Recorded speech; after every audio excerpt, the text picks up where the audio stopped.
দুর্গাপুজোয় চণ্ডীপাঠ করা হয়, কিন্তু চণ্ডীপাঠ কেন করা হয়, এর মূল রহস্য কি আপনি জানেন? নবরাত্রিতে পুরো ভারতবর্ষে চণ্ডীপাঠ করা হয়, তাকে দুর্গা সপ্তশতী পাঠও বলা হয়। দুর্গা সপ্তশতীতে মা দুর্গা আলাদা আলাদা রূপে আলাদা আলাদা রাক্ষসদের বধ করেন। এগুলি শুধু কথা ও কাহিনী নয়, এর মধ্যে অনেক গভীর রহস্য আছে। আসলে দুর্গা সপ্তশতী 3 ভাগে বিভক্ত, আর 3টি ভাগে মা দুর্গার 3টি আলাদা আলাদা রূপ আছে। কিন্তু 3টি রূপই কেন আছে? কারণ হিন্দু দর্শন এবং সংখ্যাশাস্ত্র অনুসারে আমাদের জগৎ সংসার 3টি মৌলিক গুণ এবং শক্তি দিয়ে তৈরি: সত্য, রজ ও তমস। আর যখন এই 3টি গুণের মধ্যে অসামঞ্জস্য তৈরি হয়, তখন দুঃখের জন্ম হয়। প্রথম ভাগে দেখবেন মা দুর্গা মহাকালীর রূপ ধারণ করে, যে তমসের অধিষ্ঠাত্রী দেবী, আর সেখানে তিনি মধু ও কৈটবকে বধ করে।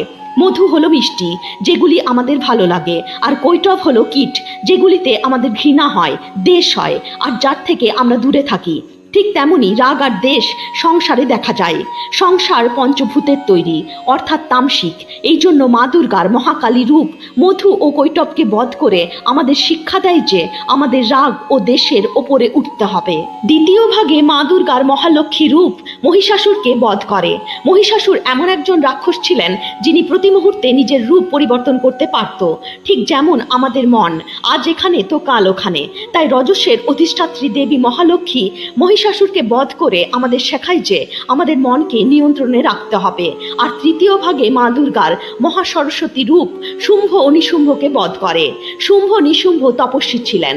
নিজেদের তপস্যার দ্বারা তারা ব্রহ্মাদেবকে প্রসন্ন করেন আর নানা প্রকারের শক্তি অর্জন করেন। এখানে শুম্ভ নিশুম্ভ সেই সব মানুষজন যারা নিজেদের জ্ঞান, ভক্তি, তপস্যার উপরে অহংকার করে। তাই জ্ঞানের অধিষ্ঠাত্রী দেবী মহা সরস্বতী শুম্ভ নিশুম্ভকে বধ করে আমাদের শেখায় যে আপনি যতই জ্ঞানী হন না কেন, অহংকার করা উচিত নয়। জ্ঞানের ব্যবহার সমাজ ও মানুষের কল্যাণের জন্য হওয়া উচিত। এবার যখন আপনারা চণ্ডীপাঠ শুনবেন, তখন আপনারা এর গভীর রহস্য পরিষ্কারভাবে বুঝতে পারবেন। বলো জয় মা দুর্গা।